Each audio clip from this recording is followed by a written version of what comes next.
So this is our daytime walkthrough of our haunt. This is how you enter through the Murphy Manor pillars. To the right we have our cemetery. You would enter here under the Murphy Manor arch. These flame up at night, they look really cool. This trailer, we have a tarp over it and we use it as a movie screen. And this one is our castle with our emperor and 2 animatronic dragons and some little gargoyles from Home Depot in front of the emperor. This is the official entrance to our haunt, but we'll come back to that. Here's our graveyard.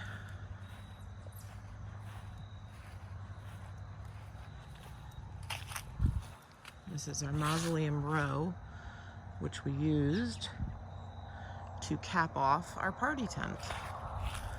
So this is how guests would walk up through our graveyard. This is our horse-drawn hearse that we built this year. I think it came out pretty cool with its skeletal rider and happy little passengers in the back. This mausoleum was one of the first ones that I ever built. It's actually, I think, the first big prop I ever built. But all of these we did this year. And I think they came out really awesome. And then over here, we have our Undertaker. And he is a Spider Hill Prop Works PVC skeletal frame with a wiper motor that has him going back and forth waving his lantern. His head and hands came from Ghost Ride. Very, very cool. It looked great at night. That was our little Undertaker scene here. And then we had the Murphy Manor Dead and Breakfast. And this is the entrance to our party tent here. It was lit up, nice green glowing lights. And we had our photo booth, which we need to light better in the future. But it was a cool little photo op for people to get behind it, have their picture taken or take their picture. Could fit large groups. Really nice. And so I'll walk through the tent, because this is where they would have entered the party. It was through the graveyard, past the Undertaker and the Dead and Breakfast, and into our party tent, which was very nicely decorated by the crew. These were our centerpieces that the ladies made. We used 97-cent vases from Walmart, hot glue, dollar store flowers, and some glittered picks. In the corner over here, I kept Jeepers Creepers in the corner. I was too proud of him to put him in the dark on the haunt line. I sculpted his face over top of an old man mask, and I think he was rather effective. We were gonna give him wings, we just didn't get to it this year, but he was still pretty cool. And I went with my favorite Beetlejuice colors of the green and the black and white stripe and all of that good stuff. And we played Beetlejuice on the big screen. And here was our entrance. This guy carries on, but it's nice because he just kind of kept going with his spiel about entering the dark realm and all of those fun things. And this was our haunt entrance. People would come through these doors with a tour guide and enter the pumpkin patch. And these are all of our assorted pumpkins. And the pumpkin kids from Home Depot.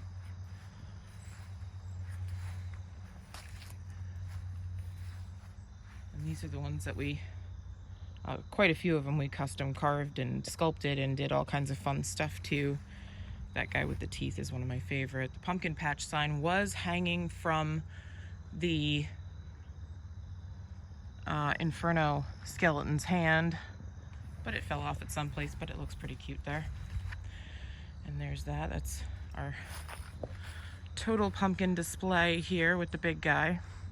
And then you would come over. We didn't get to do much with this area this year. We plan to in the future. But then you'd come over to the witch's hut, which is where my character hung out for the night. And we have some really cool old furniture in here, and tapestries on the walls, and more old furniture and stuff. Knickknacks from my own collection. Moss wreath that I got at, I think, Home Sense. Some wire chairs, or wrought iron chairs that my friend Kathy gave me. And just knickknacks and doodads and things that I have in the house. And we found this really cool dead bush, and Mom strung some fairy lights on it, and it actually lit up in here quite nicely.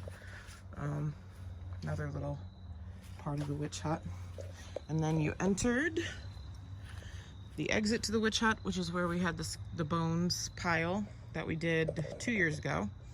And these are our rune stones from the year we did the Viking themed haunt.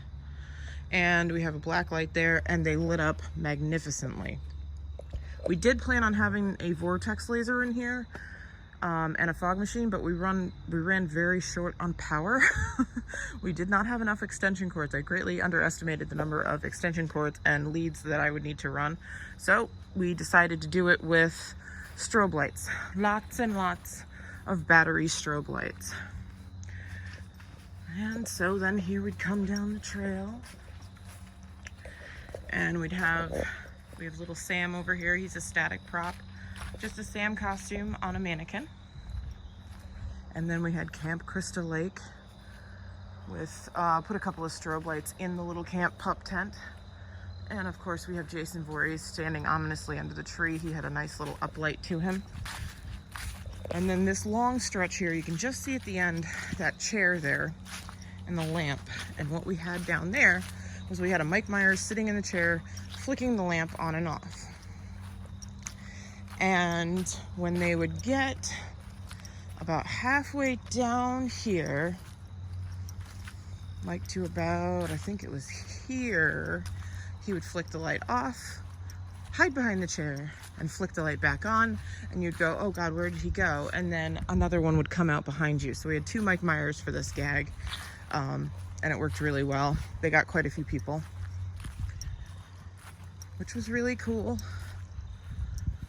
That was a little battery operated remote control lamp that we put on a little side table there. And then you come around the corner, and here is our skeleton hallway that Randy did this year, which was awesome. Did it at their Whippoorwill haunt and brought it all here, and it looks really cool. And we had that big guy. He makes a lot of noise, so he was our sound effect down here. And then you came to the dolls, which unfortunately we did not light up. We were supposed to run a light, a black light down here because all of their eyes are painted so they glow, but we just didn't get enough light on them, and I forgot to turn that doll on. And our tricycle quit somewhere during the night. We had it on, and it just stopped making noise. It was rolling, but it was not making noise. It stayed on the thing. I just pulled it off to turn it off last night. But it was like making little bell noises and children laughing and really creepy. And here are our zombies that we made this year. And they look pretty cool, but again, we didn't have enough lighting on them. We definitely need to zhuzh them up a bit and light them up in the future. And then we have the cornfield, which they didn't plant corn in this year. But we still had our scarecrows. These are the little baby scarecrows, which again, we need to buck up our lighting next year. But these were really cool.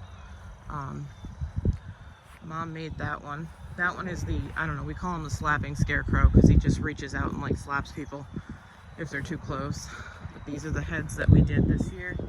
This one was really cool. You can't really see the detail in this lighting, but it's very cool.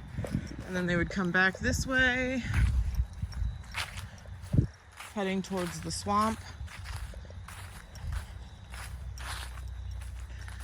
And there's the pile. I started to collect the lanterns. They were all on top of all of the fence posts in the backyard.